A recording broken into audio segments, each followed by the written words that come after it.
two topics that I came here to specifically speak about.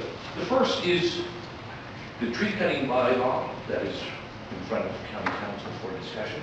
And the second is the county official plan with the tree cutting bylaw.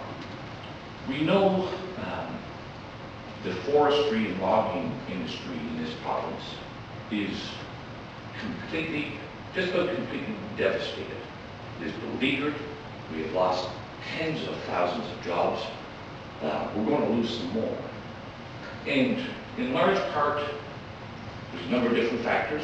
One of them is markets, but also the cost of doing business and the environmental regulations associated with forestry are making us completely uncompetitive.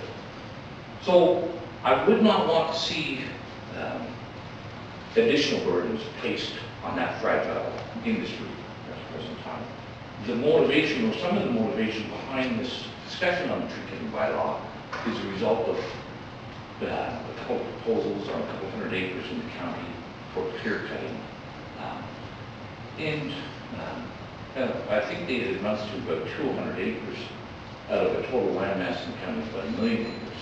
A pretty small sliver, percentage-wise. The motivating factors behind those clear cuts were those exorbitant subsidies provided for solar parks. Where the provincial aspect comes in, should there be a change of color in the political leaves this autumn, the Progressive Conservative Party has said that they are going to turn off the taps on the Green Energy Act. So, depending on what happens October 6th, it's quite possible that those exorbitant subsidies will not be present, and applicants for clear cutting will be substantially reduced.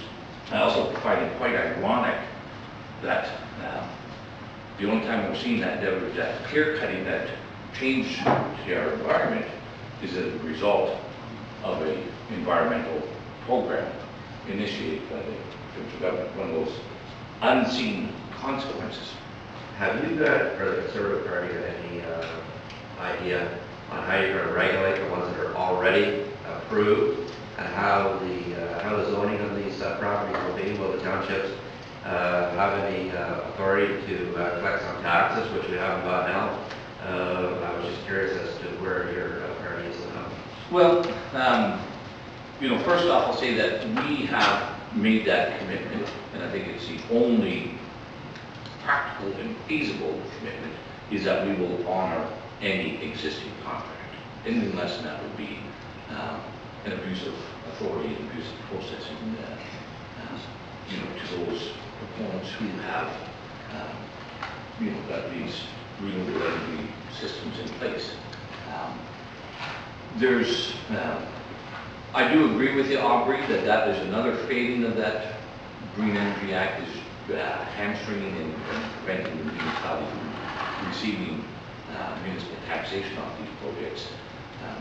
It ought to be viewed as any other development in their communities.